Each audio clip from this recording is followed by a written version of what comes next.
Na fara da sunan Allah mai rahama mai jin ƙai, daga Muhammadu ma'aikin Allah zuwa ga Hakilis mamallakin ƙasar Rome, gaisuwa gare shi kasancewarsa mai bin tafarkin daidai. Na zo maka da saƙo daga Ubangijin Halid, ni manzan Allah ne ga mutane, ka karɓi musulunci ya zamo maka turban tsira.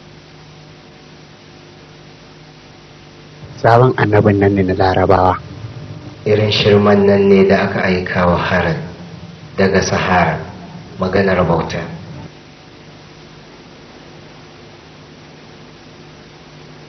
This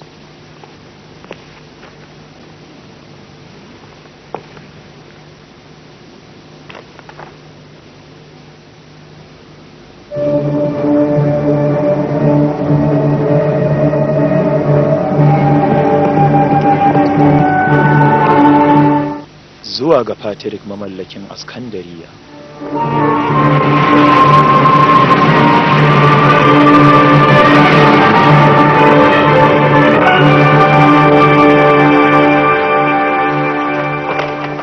Ya Kisra mamallakin Farisa, Muhammadu yana kiranka da kiran Allah, ka karɓi musulunci ya zamo maka hanyar tsira, ka rungumi musulunci. Ka fito daga Sahara kana warin awaki da raƙuma, ka ce za ka nuna wa sarki addini?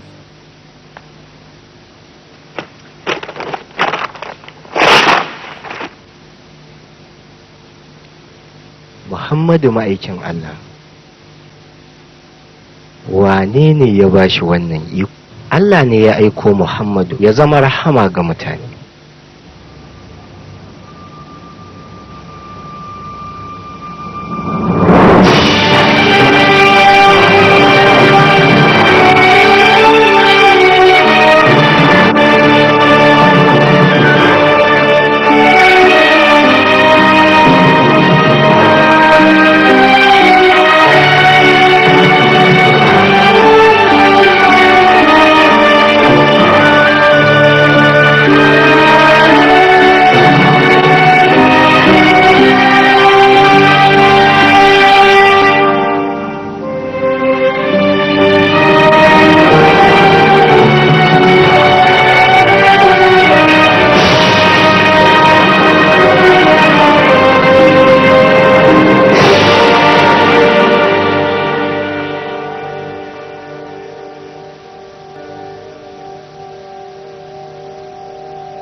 Shekara 600 bayan wafatin Annabi Isa, a yayin shekarun duhun kai ko ina kuma kusan haka, sai aka haifi Muhammad a Makka, Arabia.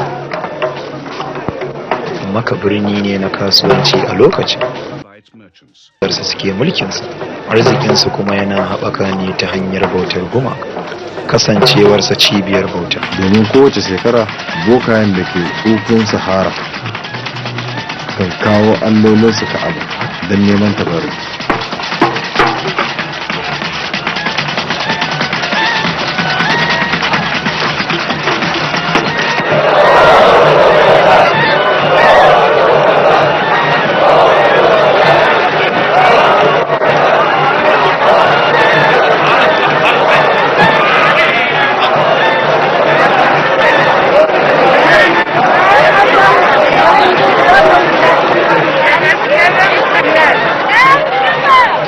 A da guri na ibada mai tsarki ga Ibrahim, Ka'aba yanzu ta zama ɗakin gumaka.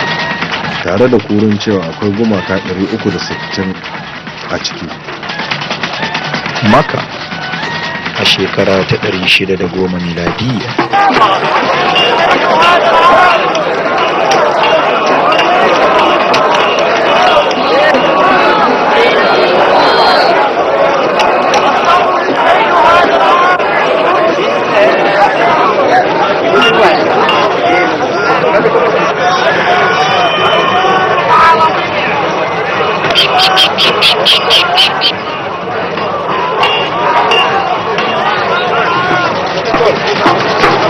Kai ci goma.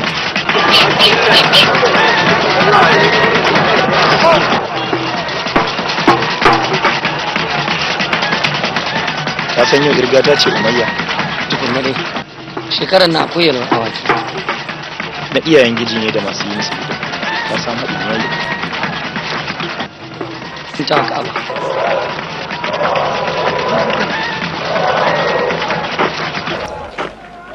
Caravan from Syria. Gudu suka yi da alama. Akwai rana yau. Sama musu wuri da wurin sha. Tumaki nawa za a yanka musu? A yanka musu 70? Yanzu ɗari, saboda maka ta rike sunanta na karamci. A girmama shugabannin.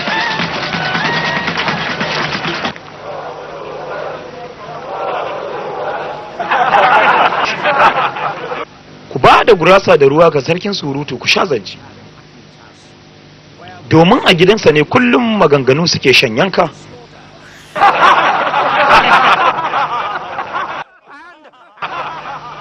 Gurasar gidan ta ƙare, a komai a gidan sai ruwa.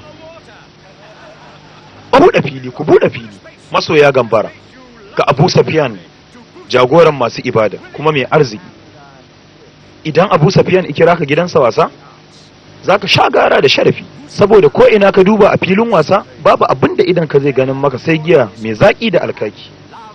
A waje ɗaya kuma ga nama na tsuntsu da na dabba, sai wanda kaza. Duka waɗanda za ka ci ka sha kafin Abu Safiyan ya zauna a fara wasa. Madalla da wannan hidima.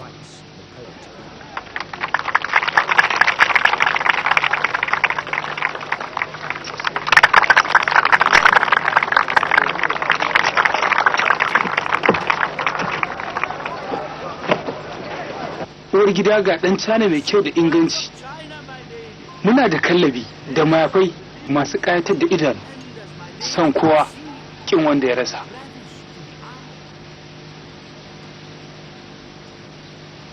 Nawa. Dinari 20. Matar Abu Safiyan 15.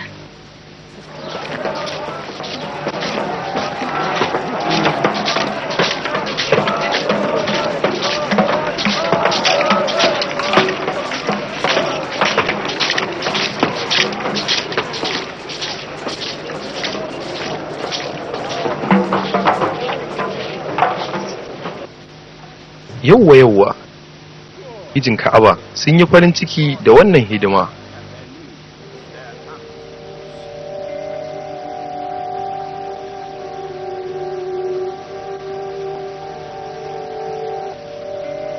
Waye can ne a tsaye yake min kallon ƙuralla haka?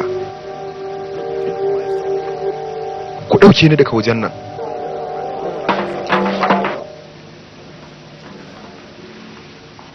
Me ka Muhammadu nan ne? Dan me ba za ka hana shi ba? Ɗanka ne fa. Ina ganin zai canja. Canzawa? Shekararsa 40 fa. abin mamaki matarsa mai kuɗi ba abin da ba zai iya zama ba a maka, amma ya gwammace ya zauna cikin kogo shi kaɗai yana rawar ɗari. Abin da mamaki. Mutumin da bai damu da fushin uzza ba, mai kula da lafiyarmu, manata ubangijin ci gabanmu, lata ubangijin iyalanmu da danginmu, hubal mai kula da tafiye-tafiyenmu, ya ba mu sa'a. Ka ga jayayya da su a gaban su abu ne mai hatsari, mara hujja, tawaye ne, mummunan sabo. kwarai ina jiwa Muhammad tsoron kada ya je ya cutar da kansa.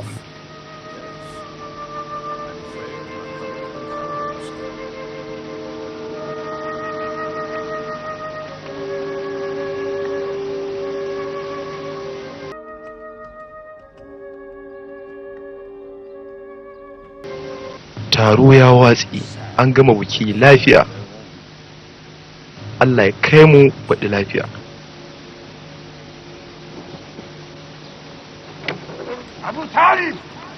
Abu Talib! Kwantar da hankalinka Zaid. Muhammad ya biyo ta nan, yana can cikin kogo kwana 3. Iye? Mu ma ba mu gan shi ba. Khadija ma ta nan ta wuce da ta fito daga wajensu za ta gida. Kuma har yanzu yana can? Kwana 3 kenan. Amma ina ji masa tsoron hawa dutsen nan, saboda ni ban gane masa ba.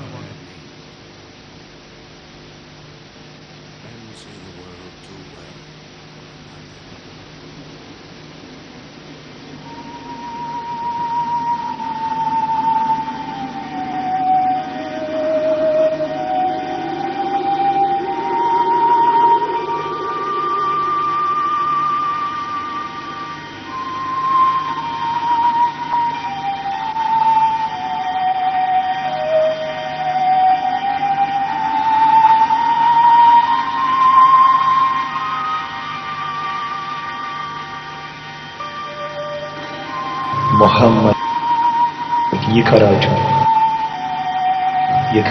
da sunan Ubangijinka wanda ya halicci mutum daga gudan jini, wanda ya koyar da mutum abin da bai san shi ba. Yi karatu.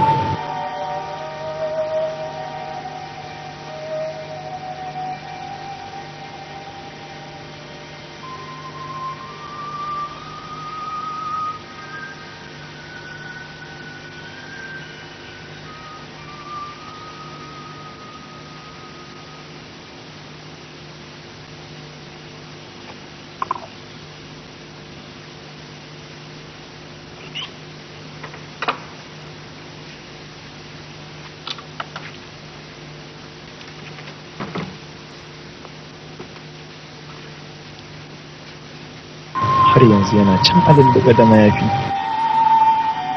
kamar yadda ta ce. Me ya samu ɗan nawa akan dutse? Shi kaɗai ne cikin koba. Kwatsam sai mala'ika ya zo masa. Yi karatu. Sai Muhammad ya ce, ni ban iya karatu. Sai mala'ikan ya sake, yi karatu sunan Ubangijinka wanda ya halicci mutum daga gudan jini, wanda ya koyar da mutum abin da bai san shi ba. Yi karatu. Waye san ko waye wannan? Abin kamar an barki. Yayin da Muhammad ya sauko daga dutsen, sai ya ga mala'ikan ƙarara da siffar ɗan adam yana tsaye a sama, ko ina ya wai ga sai ya gan shi. Sannan ya sake cewa da shi, ni ne Jibril, kai kuma Muhammadu, ma'aikin Allah.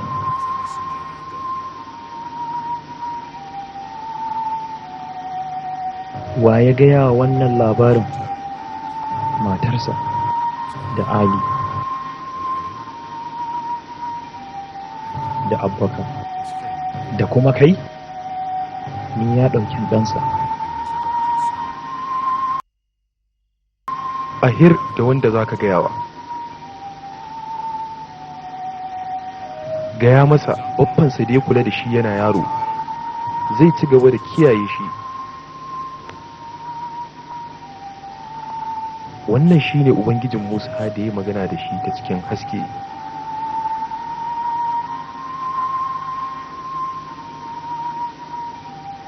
In ba za ka iya hana ɗanka ba, to mu za mu hana shi. Yana rarraba kawunan mu gida da gida, yana haɗa rigima tsakanin iyaye da 'ya'yansu. Samari ne suke saurararsa.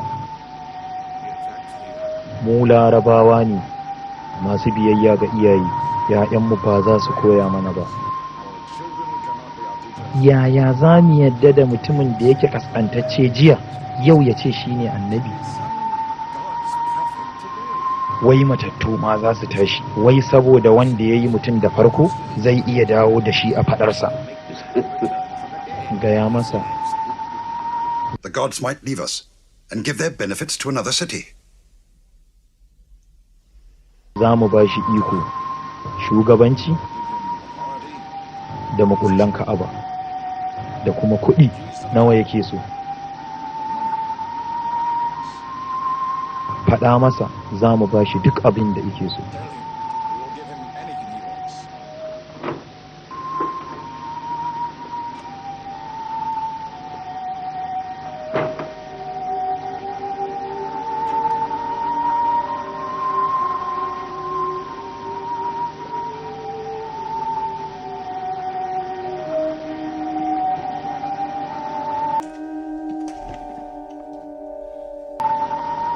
Muhammadu, rufa mana asiri, kada ka haɗa mu da mutanen nan.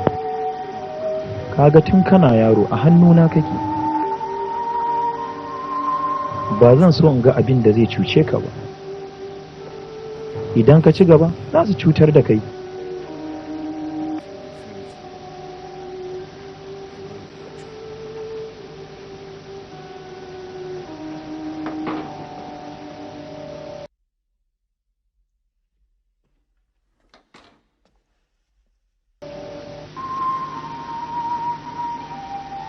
Ya ce min idan da za ku sa wata a dama ku sa rana a hannunsa na hagu ba zai daina isar da saƙon ubangijinsa ba.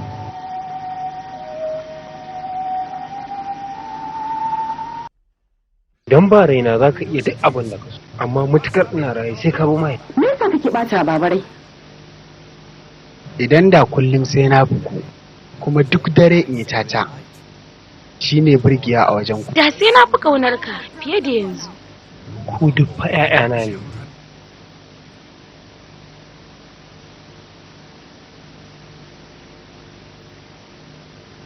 Na baka duk abin da ya kamata, amma da alama baka gode ba. Muhammadu ya ban fin haka, ya ba duniya ma fin haka, kore shi kawai baba.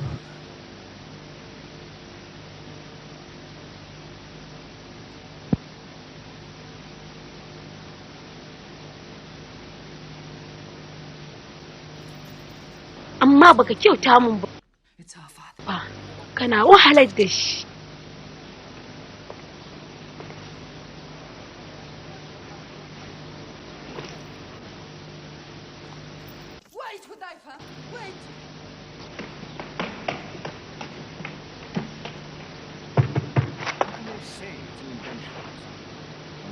Wane ne?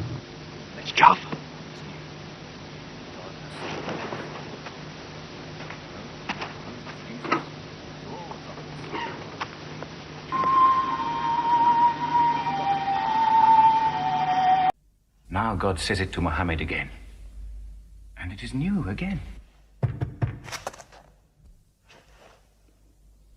What is it? It's Jaffa.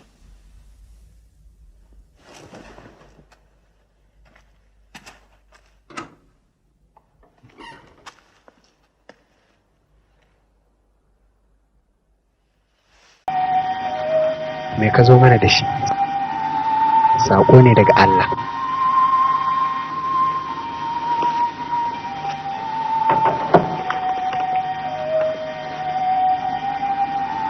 idan rana aka shafe ta, idan taurari kuma suka gurɓata, idan duwatsu aka tafiyar da su, idan raƙuma masu ciki aka sako su, idan dabbobin dawa kuma aka tattara su, idan rayuka aka dawo da su, in wacce aka binne da rai aka tambaye ta saboda wani laifi aka kashe ki, idan kuma sama aka feɗe ta,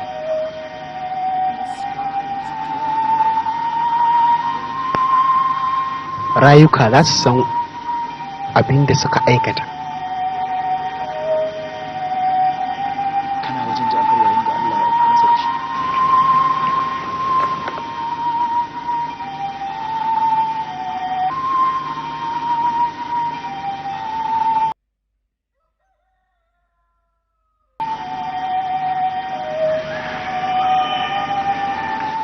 Asuba ta kusa.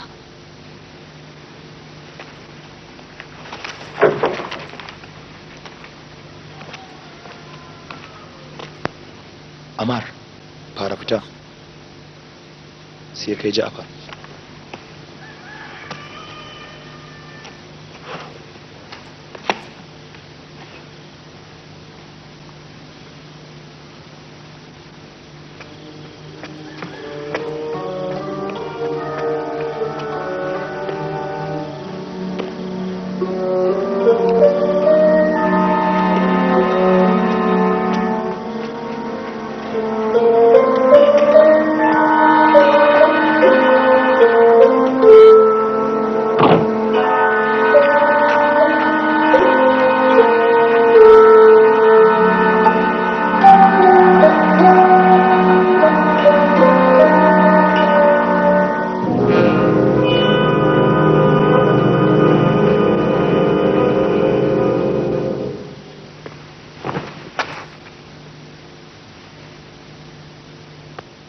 Amar, ka sa uwarka ta kwana tana zuluminka? Ya haƙuri baba. Ina ka tafi? Ka sake zuwa gurin Muhammadin ko? To me zai faru yanzu? Ku yi haƙuri, laifina ne, ni na ture shi. Wannan Ubangiji shi yake taimaka mana. Gashi kuma ya faɗi. Shi kansa ya kasa kare kansa. Wace irin magana ce kake yi? Allahn gaskiya ba a ganinsa, kuma ba da taɓo aka yi shi ba. Ammar, kullum sai mun ga Allah a Ka'aba. Anya ba inda za su cutar da kai kake saurare ba? Ni Muhammadu nake saurare baba. Kwarai, Muhammadu mutumin kirki ne, to amma manufofinsa da aƙidin da yake cusa muku marasa kyau ne. Marasa kyau baba, akan ya ce kada mai kuɗi ya danne talaka, mai ƙarfi kada ya zalunci mai rauni, kada a yi wa yarinya auren dole, a barta ta zaɓa in tana so ko ba ta so. Sa nake a daren yau yake ce mana ku daina binne 'ya'yanku mata da ransu, duk waɗannan aƙidu ne marasa kyau. A koda yaushe ina mai alfahari, mutukar alfahari da mahaifiyarka. Gaskiya ne yasa, hakika da ba za mu taɓa haɗuwa ba. Domin ni aka yi nufin binnewa. Ba 'yan uwana biyu ba. A lokacin da mahaifina ya tafi da mu binne yayata. Bayan ya haƙa rami, yana ji tana kuka ya ɗauko ta ya saka ta, yana shirin mai da ƙasa. Daidai lokacin ne jaririya ta riƙe ɗan yatsan tana kuka, tausayi ya kama shi, amma duk da haka ya ta maza ya ƙwace, ya mai da ƙasar jikinsa na bari. Komo gida ya ba wa mahaifiyata labari.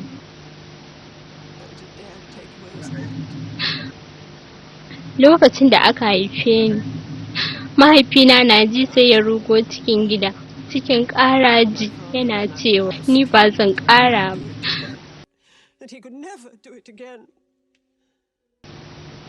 Sumayya, ai al'ada ce. Amma ai ba daidai ba ne. Allolin da suke bari aiki irin haka ba na gaskiya ba ne. Na yi alƙawarin zan je wajen Muhammad ya roƙa muku Ubangijinsa. Daidai ne, mutumin kirki ne.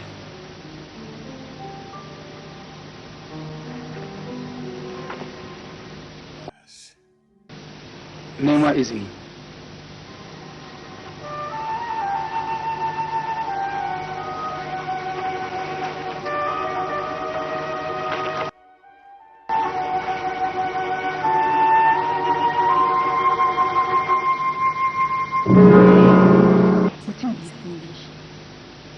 Karatu Muhammadu bai iya karatu ba, ballanta na rubutu. Amma yana iya magana. Me kace? Yana iya magana? To ai kai ma kana iyawa. Dan samari faɗa mana mai Muhammadu yake faɗa. Maganganun Allah ne ba nasa ba. Wani Allah? Waɗanne maganganu? Allah mai magana? Sambatu kawai Muhammadu yake.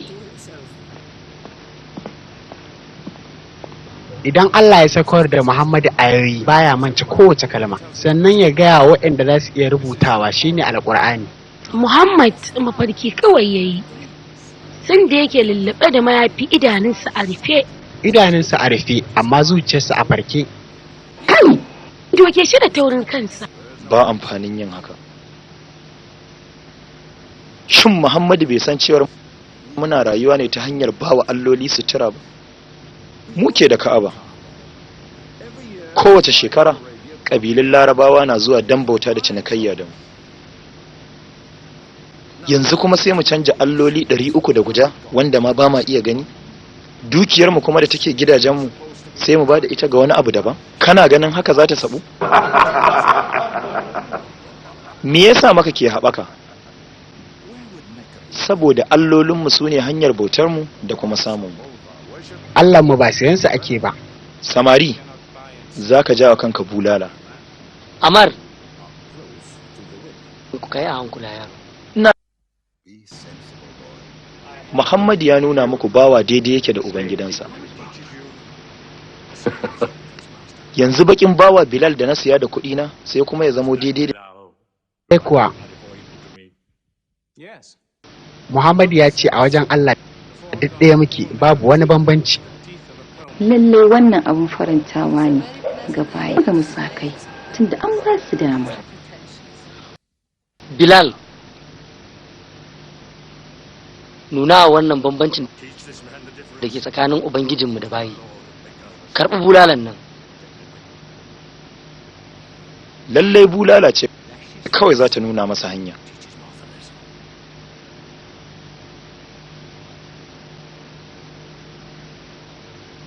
Zane shi! Zane shi!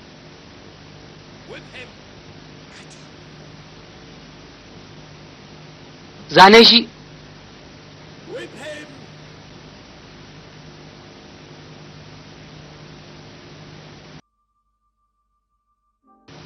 Doke ni mana bu.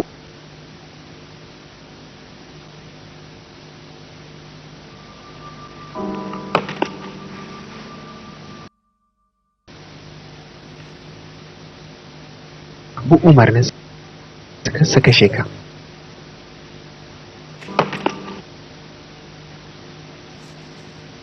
Wato kai ma sun ruɗe ka, kana baki wahalalle. Idan kana da ƙarfin halin bin umarnin wani, to ka sani bayan ubangidanka yake. Bilal, ban saye ka don ka saba mini umarni na ba. Za ka gane kuranka.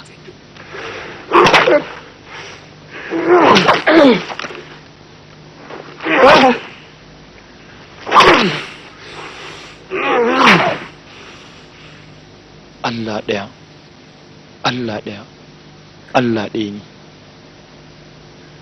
Allah ɗaya ne. Da ƙarfin halinka, ka juya wa Ubangidanka baya don Allahnka guda ɗaya, Allah ɗaya. Allah ɗaya, Allah ɗaya. Ku kawo dutsen.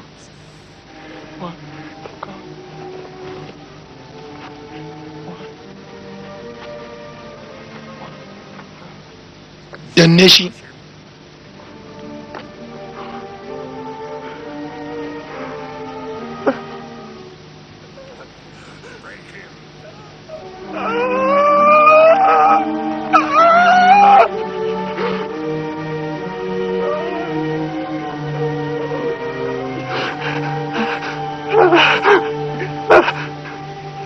Kun gama da shi?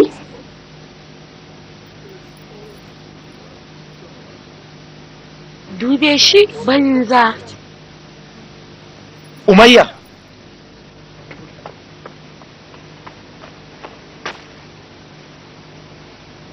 Abubakar.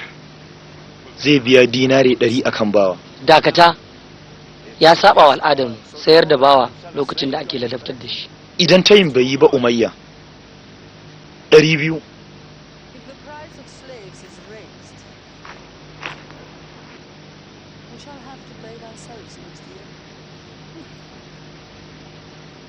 Ku ɗauke shi, ba na son ganin shi, ba shi da wani amfani a wajena, ni na gama da shi.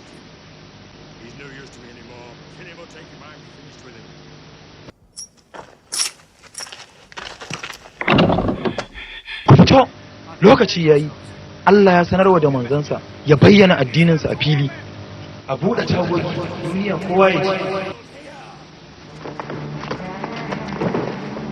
babu abin bautawa sai Allah kuma Muhammad manzon sa babu abin bautawa sai Allah kuma Muhammad manzon sa babu abin bautawa sai Allah kuma Muhammad manzon sa babu abin bautawa sai Allah kuma Muhammad manzon sa babu abin bautawa sai Allah kuma Muhammad manzon sa babu abin bautawa sai Allah kuma Muhammad manzon sa babu abin bautawa sai Allah kuma Muhammad manzon sa babu abin bautawa sai Allah kuma Muhammad manzon sa babu abin bautawa sai Allah kuma Muhammad manzon sa babu abin bautawa sai Allah. Muhammad da 'yan tawayensu wai su musulmai sun fito gare mu. Za su zo su aibata allolinmu, su kassara addininmu, kada a bar su su kusanci Ka'aba. Ku jefe su, ku kare allolinku.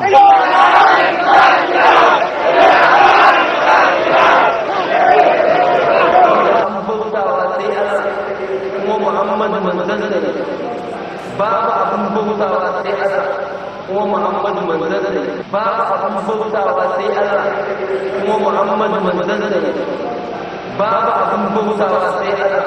Ku kare manzon Allah. Babu abin bautawa sai Allah. Babu wani kuma Muhammad manzon sa babu abin bautawa sai Allah. Babu bautawa sai Allah kuma Muhammad manzon sa babu abin bautawa sai Allah. babu abin bautawa sai Allah kuma Muhammad manzon sa don gadi babu wani sarki sai bautawa sai Allah. babu wani sarki sai babu wani sarki sai babu wani sarki sai babu wani sarki sai kuma Muhammad manzon sa babu wani sarki sai babu wani sarki sai babu wani sarki sai babu wani sarki sai babu wani sarki sai babu wani sarki sai babu wani sarki sai babu wani sarki sai babu wani sarki sai babu wani sarki sai babu wani sarki sai babu wani sarki sai lokaci yayi da zamu fasa su iyakacin su kenan. A'a, muna taba su. To mun jawo hanyar da za a tausaya musu. Allahu akbar Allahu akbar Allahu akbar Allahu akbar Allahu akbar Allahu akbar Allahu akbar Allahu akbar Allahu akbar Allahu akbar Allahu akbar Allahu akbar na fara da sunan Allah mai rahama mai jin kai? Faɗi, ya kai mai kin gaskiya. bar bakin Ka'aba, gafara nan, yi mana shiru da ƙarya annabtan ku yi musu dukan tsiya jama'a. Ku kare annabi.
Ƙwarai ku, babu jarumai kaman ku. Ga su da makamai ko babu. Muhammad maƙaryaci ne. Maƙaryaci. Shi yasa kuka hana shi magana? Ina gaskiyar, ina ƙaryar take? Me ya hana su bayyana har yanzu? Muhammad jahili ne. Miƙe, ka kuma rama in ka isa.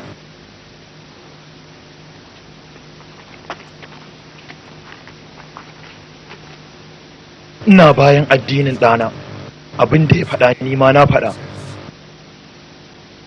Duk wanda yake da ja, to ni ya ja da ni.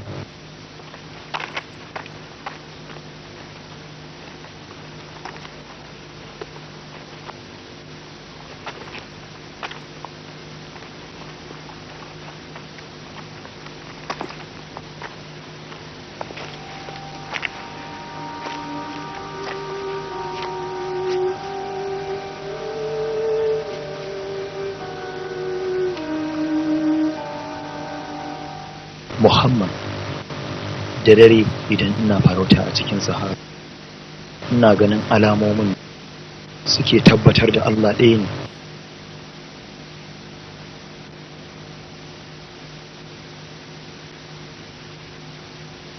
Me Hamza yake nufi ne? Ko dan yana farautar zaki? Ya fi ƙarfin kowa ne? Wato Muhammad ɗansa ne shi yasa ya bi shi.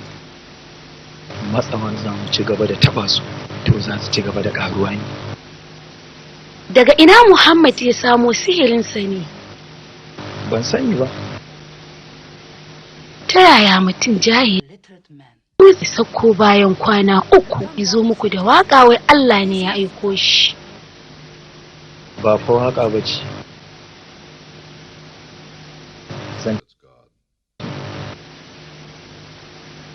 Ta yaya za ka iya faɗa da mutumin da baka sanya ƙarfinsa yake ba? Muhammad daga sama da sihirinsa ya zo ƙasa ya koyo. Mu kuma za mu zare wa 'yan kallon nasa sauraron. Za mu fara ta kan masu rauninsu.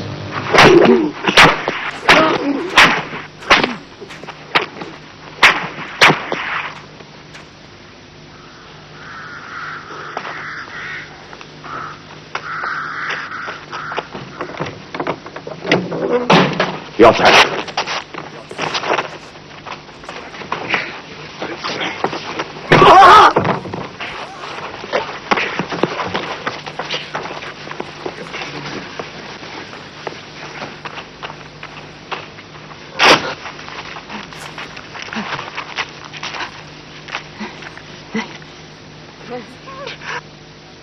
Ku tale ta.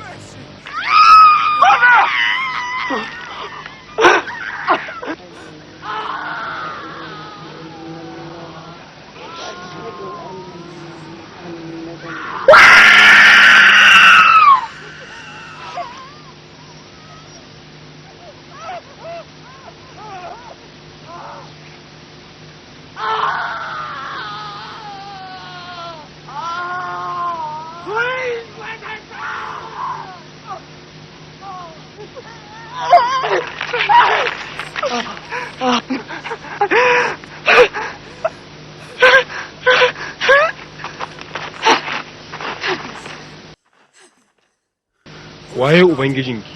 Amsa mun, faɗa mun, faɗa mun, waye ubangijinki? Faɗa mun. Ubangiji na shi ne Allah kuma Muhammad manzonsa ne.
Amma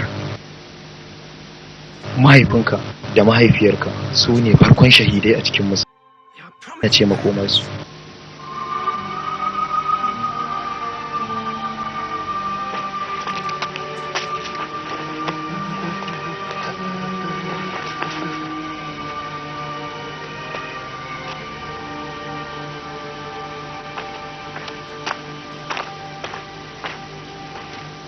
Ina ganin wannan azabtarwar ta ishe ku haka. Annabi ya ce dole mu ban maka.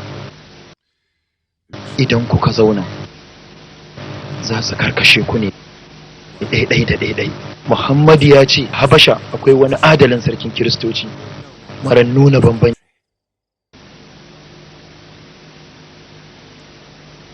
Dole ku tafi yanzu. A yau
sun tafi mu tafi.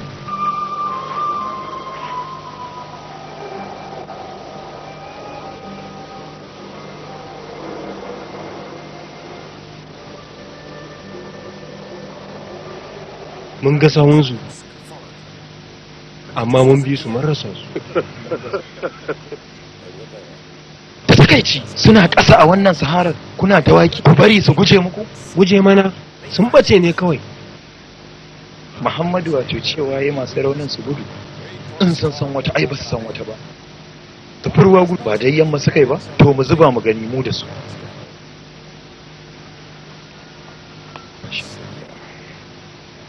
Amara sarki na jashi ai mutumin gani ƙwarai za ka iya amfani da wannan abotar ai. ina ganin zan iya dawo da su. Habashi miƙe tsaye abokina, babu abin da za ka nema wani lokaci. Masu cin amanar ban ma san ta inda zan farawa. Akwai abotar mu fara ta nan mu. Akwai wasu gudaddun bayi da suka gudu masarautarka daga wurinmu. Bayi a ƙasa ta? Amma ba ni da labari to a sake suke lokacin da suke gurinku? Da cikinsu kuma akwai maciya amanar ƙasa 'yan tawaye. 'Yan tawaye? Kuna fama da 'yan tawaye me ya hana ku salama? Ai 'yan tawayen addini ne. Sau tari ko wannan addini ma ai ɗan tawaye ne ga ɗan, kamar yadda Yahudawa suka zama 'yan tawaye ga Yesu Almasihu. Waɗannan falarabawa ne da suka ci amanar addinin iyayensu, suka bi wani wawa da suke kira da Annabi.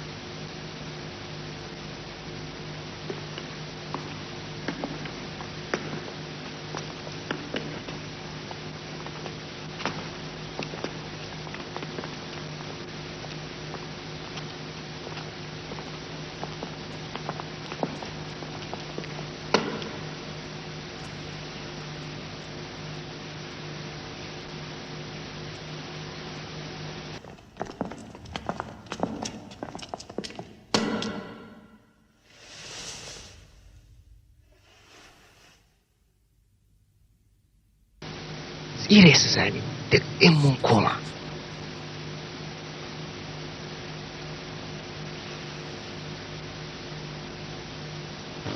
Ba ku harsuna ne ga annabinku? Muhammad mutum ne, Allah kawai ake wasu jira.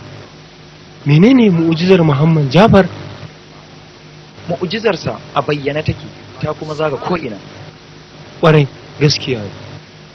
Ubangiji yakan ba manzanninsa mu'ujiza ta yadda za a gane su.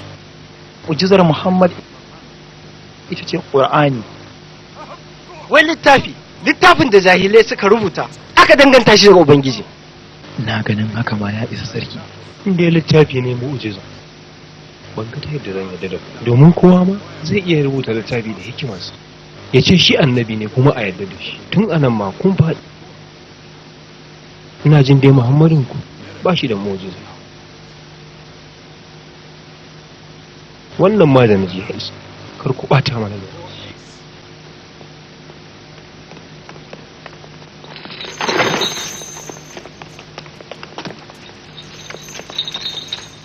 lokacin da aka gallaza mana a maka muhammad ya ce mu je habasha kasar adalin sarkin kiristoci da ba shi ga nuna bambanci ga kowa. abin da suke kira da gallazawa ladabtarwa ce da ta dace. mai yasa annabin ku ya turo ku guri na saboda kai imani da littafin Allah ɗaya kamar yadda muka yi ya turo mu ne saboda kariyar Allah za ta zo mana daga wajenka.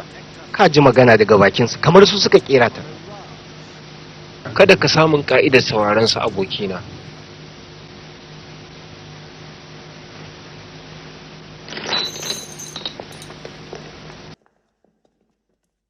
ina jin ka.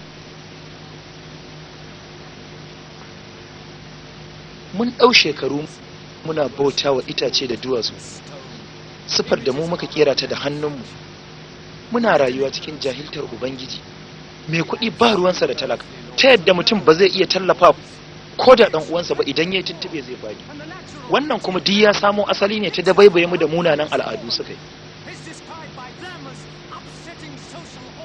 ana cikin wannan halin rashin imani sai Allah ya kawo wani mutum wanda Allah ya zaɓa kuma mu da shi muka yi imani.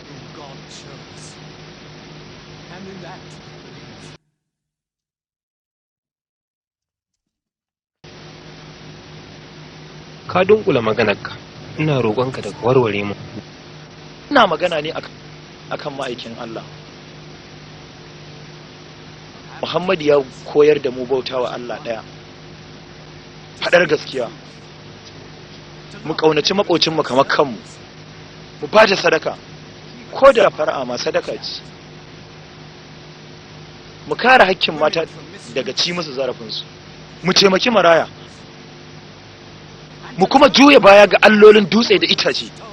ba zan iya jure sauraron waɗannan cin zarafi da cin mutunci ba. mu ne asalin wayewa a kira allolinmu itatuwa da duwatsu kai magana ta jahilci a kansu. gumaka tsanuka ne izuwa ga ubangiji ba ababen bautawa ba ne a wajenmu kamar yadda ku kuka ɗauka. na yarda akan maganar bautar gunki akwai mishkila a cikinta. bari in mayar da shi baya akan mata. Allah ya halicci mace ta zama abokiyar zama ga namu mace ba irin mu bace amma duk ɗaya miki. ɗaya siyan su fa muke mu ci da su mu yi amfani da su sannan mu yi watsi da su mata su yi daidai da mu.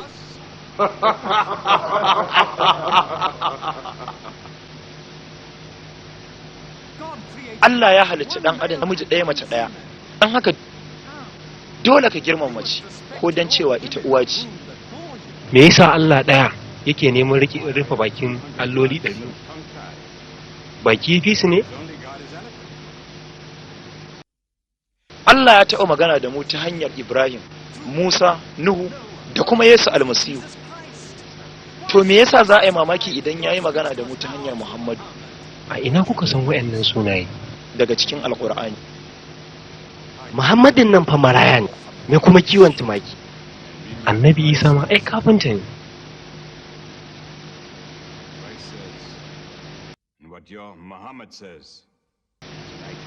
Ƙarya suke maka. Ba su yadda da Yesu ba. Kuna bauta wa Allah uku ne, in ji su. Uba da ɗa da tsarkaken ruhi, in ji su. Me kuka ce akan Yesu? Sun ce Allah bai kamata ya mallaki ɗa ba. Yesu ba ɗan Allah ba ne. Yi mun bayani akan Yesu. Mun san Yesu ne ta hanyar labarin da Annabi ya bamu. Allah ya kaddara ruhi mai tsarki cikin mahaifan Maryam. Da haka ta samu cikin Yesu, ma'aikin Allah. Ƙarya suke, ƙarya ne. Me mu'jizar ku ta faɗa? Alkur'ani akan haihuwar Isa almasihu. Na iya jawo ayoyin? Matso kusa da ni.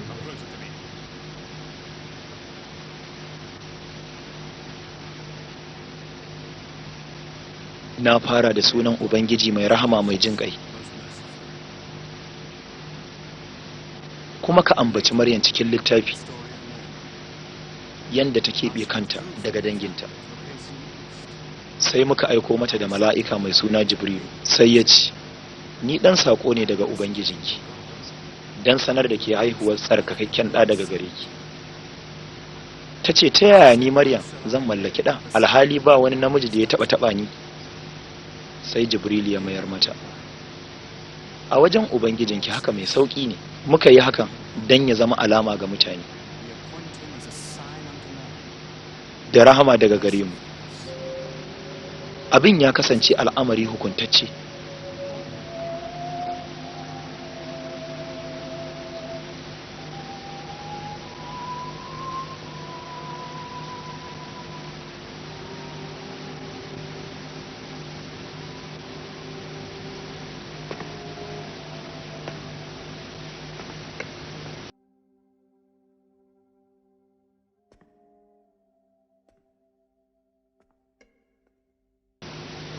Bambancin da ke tsakaninmu da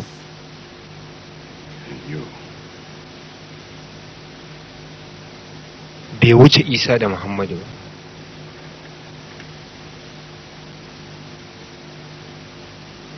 Daga yau kuma mun zama 'yan uwan juna da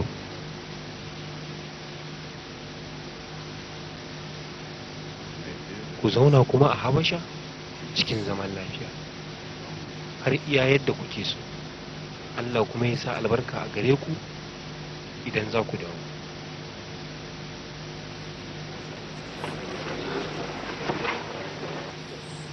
Muhammadu ya raba kawancin da ke tsakaninmu da sauran ƙasashe. Ya yi daidai mai da martani. Abu Talib, kinsa tun yana yaro. Ya yi daidai. Za mu watso baffa da ɗa waje. Wannan ya yi kyau. Daidai ne. A dunkule danginsa gaba daya za su yi waje su fice mana daga gari. Babu kariya tare da su, babu auratayya har sai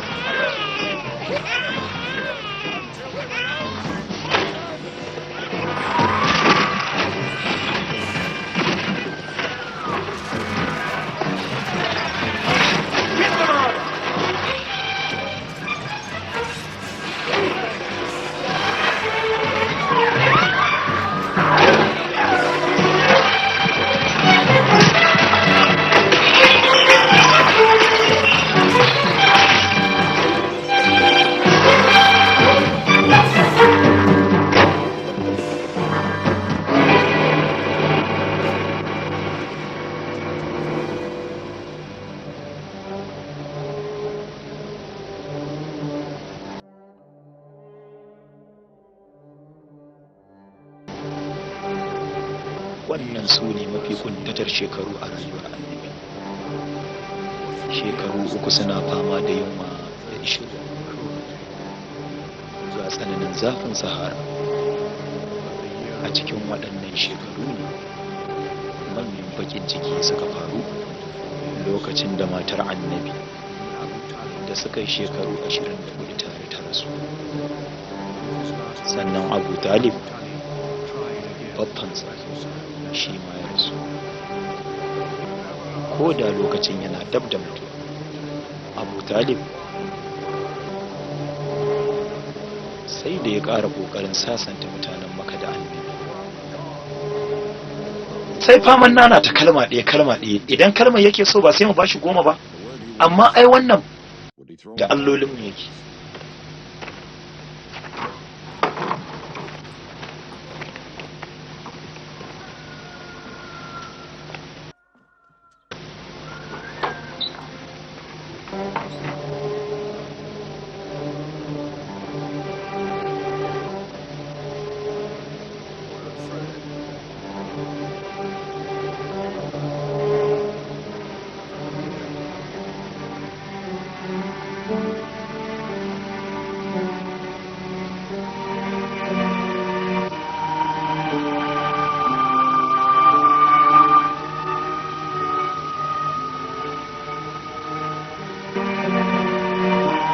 mutuwar babban nasa ta sa annabi ya rasa duk wata kariya, saboda haka zaman sa yana da hadari a maka tare da zai da rukunsa suka tafi wani gari da ke da makotaka da garin ya nemi izinin shiga don yin wa'azi, amma maimakon haka sai aka hada shi da yaran gari don korarsa da ku bari ku rabu da shi. Menene haka ku bari ku rabu da shi, ku bari.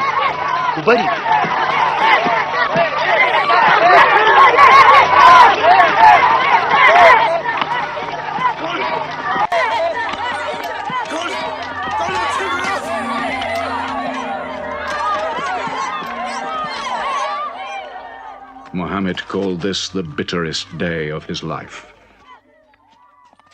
Then, miraculously, when Muhammad's mission seemed to have failed, his entire situation changed. A deputation from the rich but self-destroying city of Medina met him by night at the rocks of Aqaba, asking him to come to them, to stand between their factions, to mediate their continual quarrels and civil wars. Muhammad agreed, provided they gave him a pledge that they worship the one God only. Wait.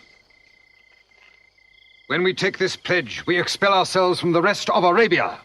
So wait. War is in this pledge. We are to make enemies of brothers. We are to make firewood of our gods. That is the meaning of the pledge. If we take it, there can be no turning back. For Muhammad is indeed the messenger of God, foretold to us by the Jews in our city. So if anyone has doubt in this pledge, go now. But if you have no doubts, then you do as I do. I pledge myself to the one and only God, and to you, Muhammad, the messenger of God. He is of us, and we are of him. Let him bring his followers, our brothers, to us, to Medina.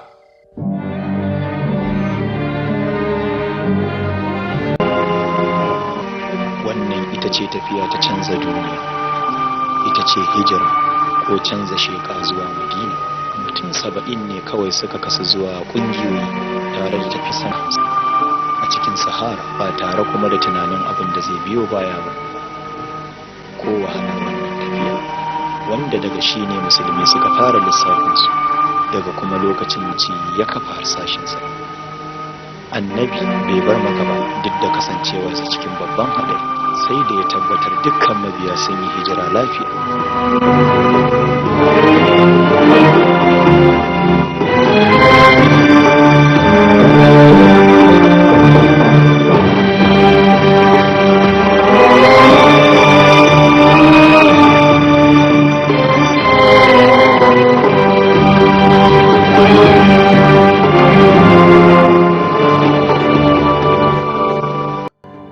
From it, the Muslims date their calendar.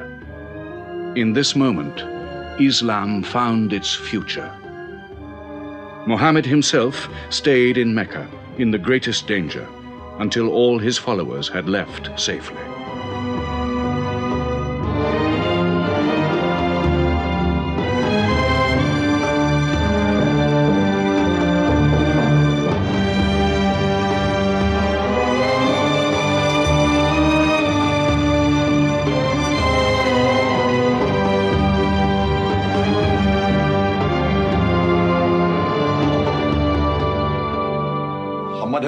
Sun zama 'yan gari, an ba su mazauni ta hanyar yardar mazauna gari. Kai kuma Salul da kake da'awar cewar kai ne sarkin Madina, kayi asarar mulkinka da daddare kana can kana bacci. Zargin kanka ya kamata ka fara yi, Abu Sufyan. Duk lokacin da za ku kai makamai da turare wannan gari, sai kun haɗu da mutumin nan a Madina. Me ya hana tun lokacin ku ɗau mataki a kansa, sai yanzu za ku zargi mutanen Madina? To me kai shirin yi? Na yi nufin jira ne. Har tsawon wani lokaci? Har sai ku da sauran Larabawa kun kore, ni kuma in muku abin da kuka kasa. Sa'ilin da kake jira fa? Zan karɓi kiransa ne na addini. amma kana jin zan bashi kaina ne? Ba za ta yiwu ba.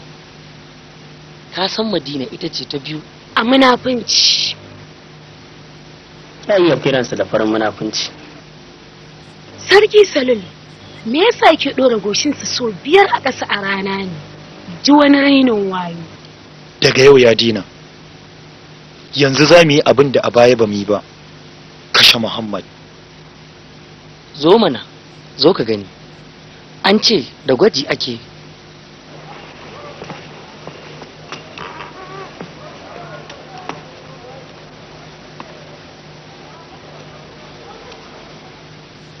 Samari 7 har da ɗana kowanne daga gida daban-daban za su gama da shi a tare. Hikimar kuma muna son kowannenmu ya ɗau haƙƙin mutuwarsa a hannunsa. Dabara ta ce. Ba na jin ina cikin wannan shiri. Kashe Muhammadu ba shi bane. Soyayyarsa da maganganunsa. A hikimance wata dabara ce abin yi. Abu na ƙarshe.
Wato ɗansa Ali ya gwammace ya mutu a kansa. Da wa muke faɗa ni? Bai yi nisa ba, yana iya tsukun nan, ko a cikin Sahara ko a wani wuri daban. Maka za ta ba da raƙumi 100 ga duk mutumin da ya kawo mata Muhammad ko su duka ukun. Muhammad, Abubakar da Barakatus mai musu jagora.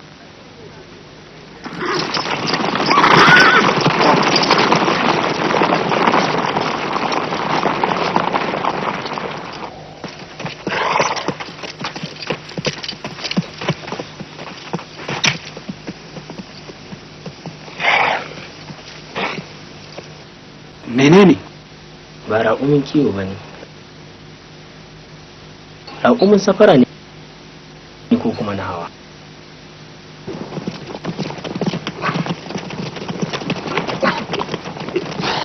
Me kakuna?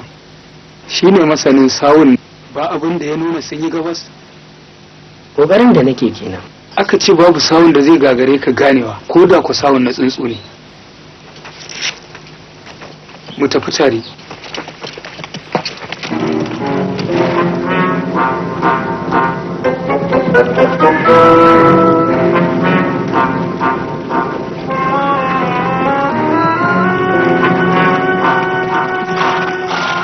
Ina jin suna cikin kogon nan, ku taho nan.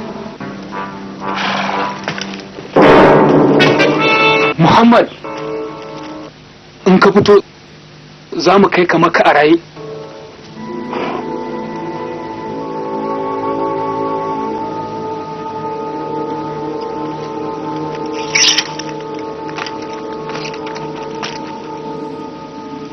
Muhammad, ka fito.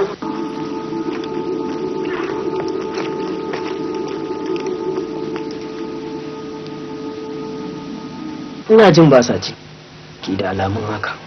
Anya ba su suka shirya wannan dabarar ba? sauri za mu bi su mai yiwa arewa suka yi.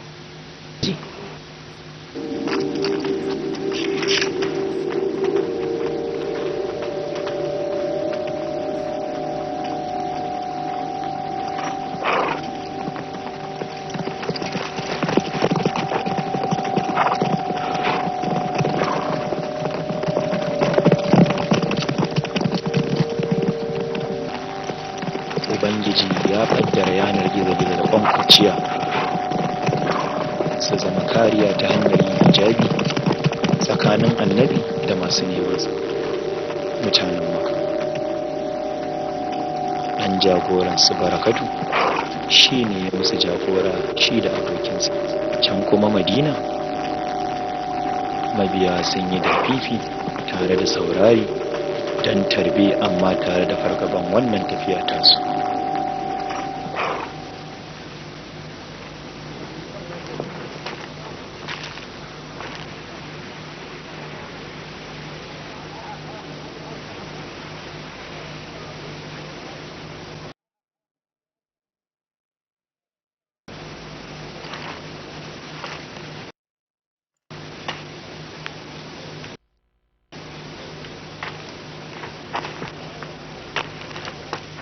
Da labari? A'a babu. Ina jiye masa wannan tafiya, don ba kowa zai iya tsinan zafi.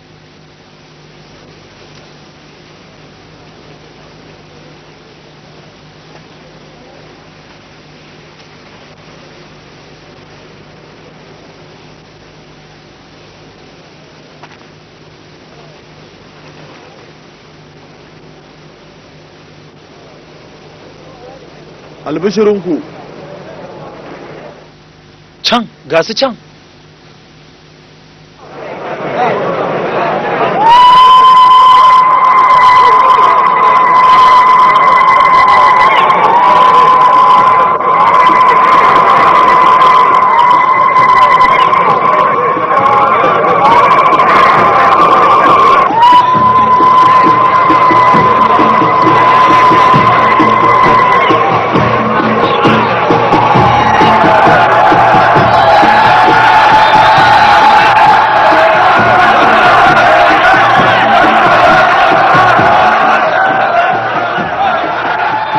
Cewa na bukatar yanka.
Barka da zuwa gari mai albarka na Madina. Ya manzan.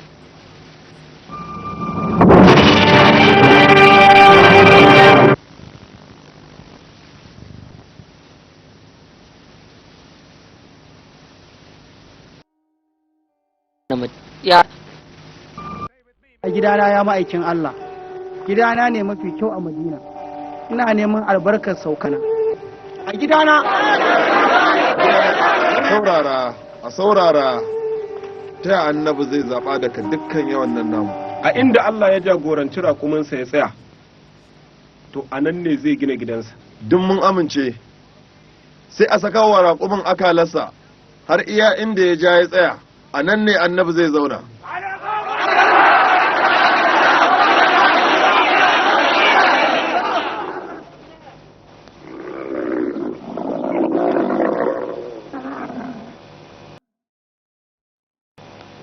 wai ga mutum sannan a ce raƙumi ne zai zaɓi, to me kenan aka yi haka?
a nan ne za mu gina gidan annabi.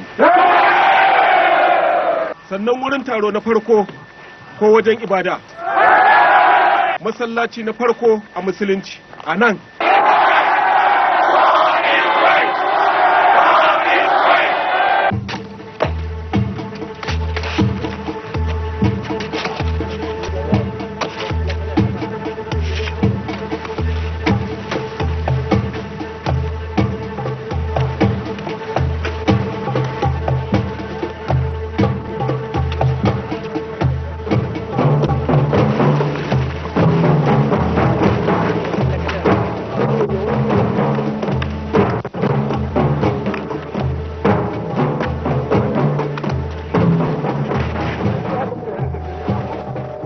Ba na son ganin annabin Allah yana aiki bare daukan bulo ba nan kaga ai kai kokari dan Allah je ka zauna mu zami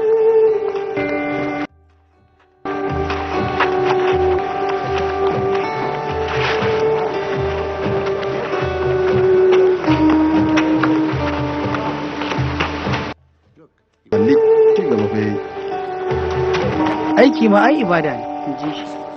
Shekarunsa 53. Kai fa shekarunka nawa?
akwai wani abu da aka manta, ina jin ƙararrawa ce da za a kira mutane ce.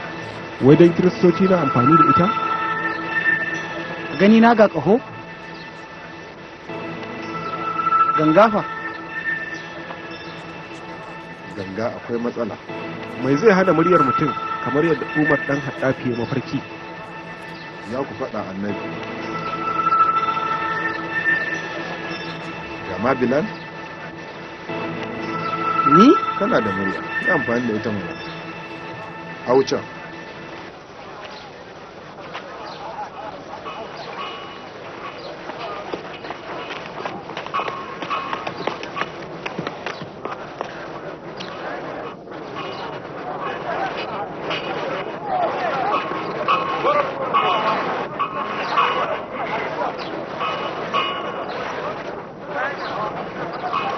الله أكبر الله أكبر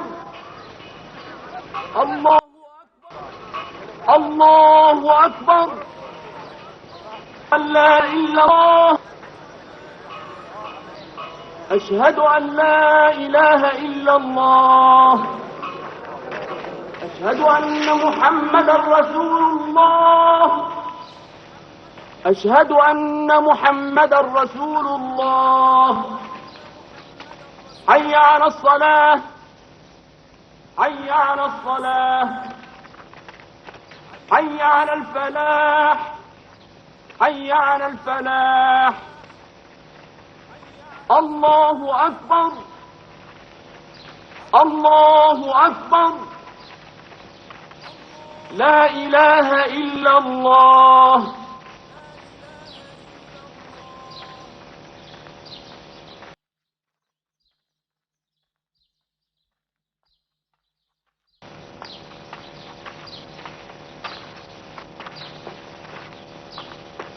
‘Yan uwa,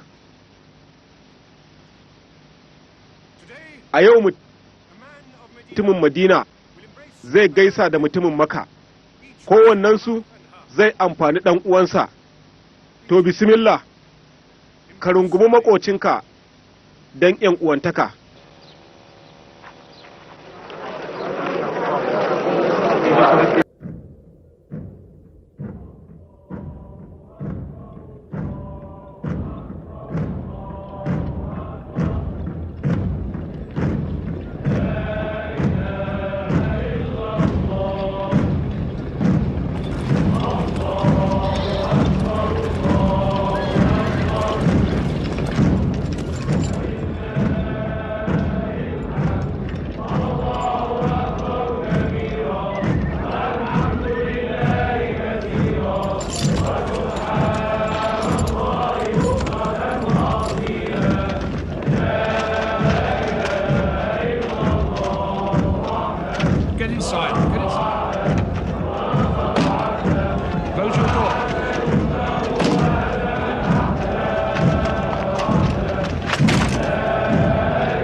doors may be broken down, nothing plundered, nothing seized, no one abused. All behind closed doors are safe. All in Abu Sufyan's house are safe. All by the cover are safe.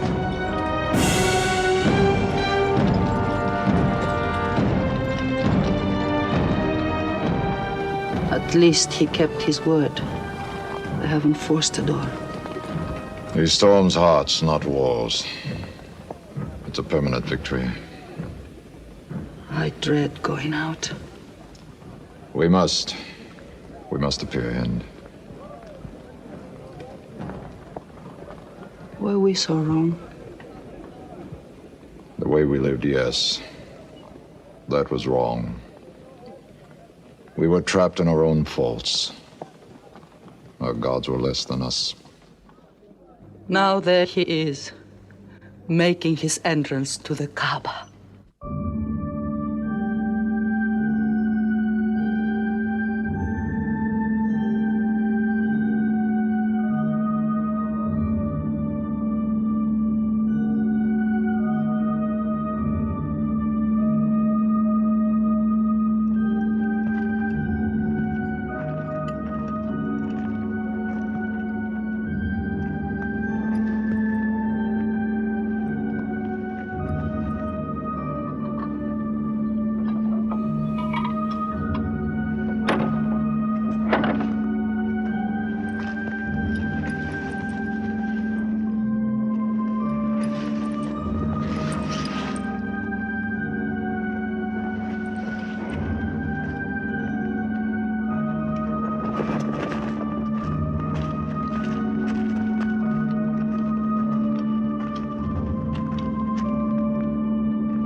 In the name of God, most gracious, most merciful.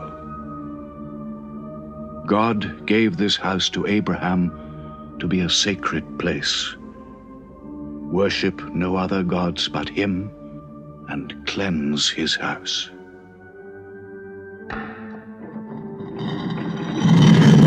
Truth has come! Falsehood has fled away!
أشهد أن لا إله إلا الله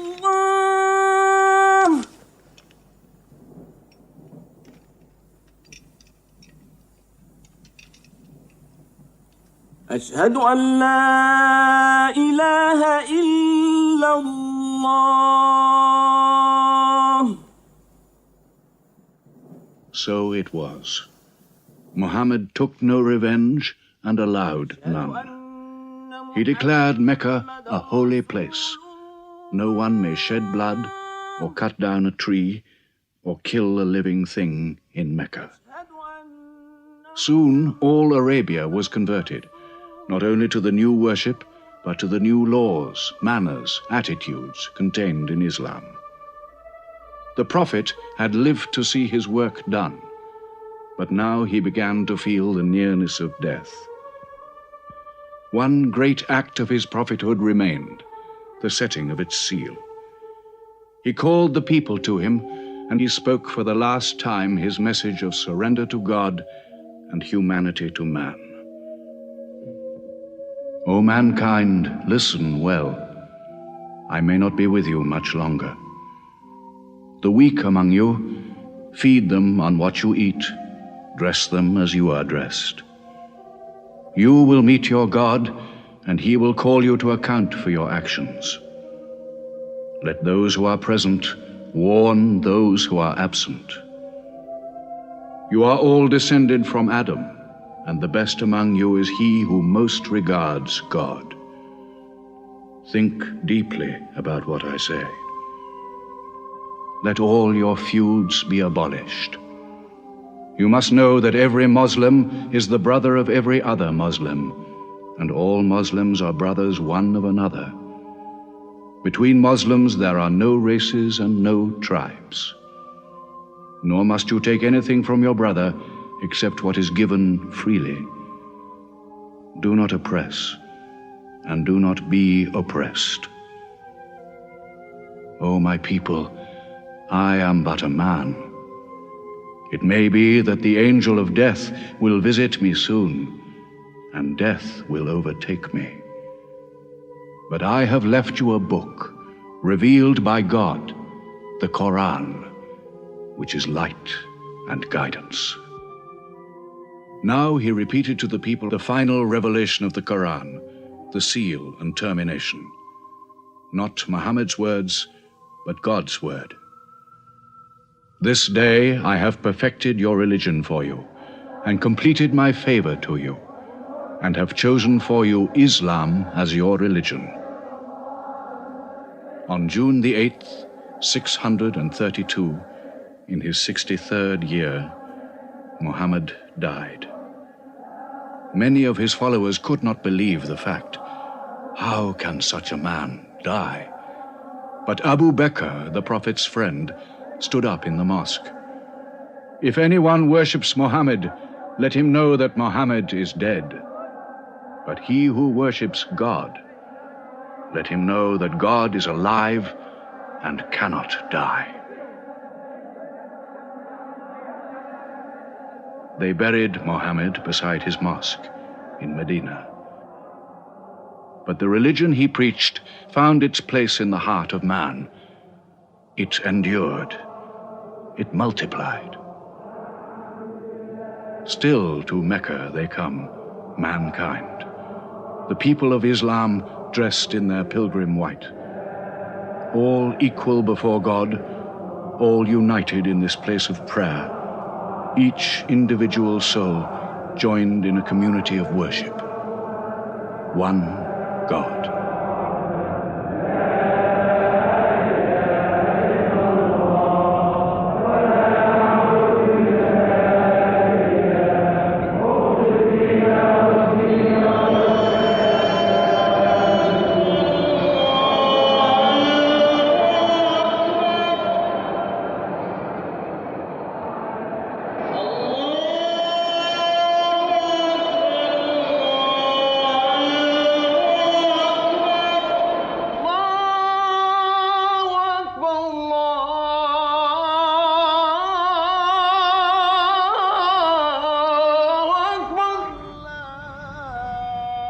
أشهد أن لا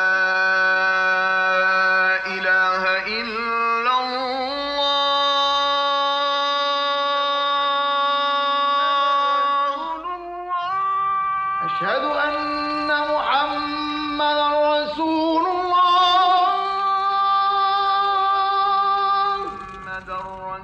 أشهد أن محمدا رسول الله.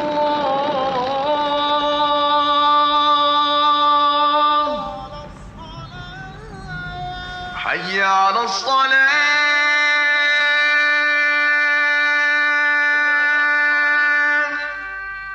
حي على الصلاة. حي على الفلاح.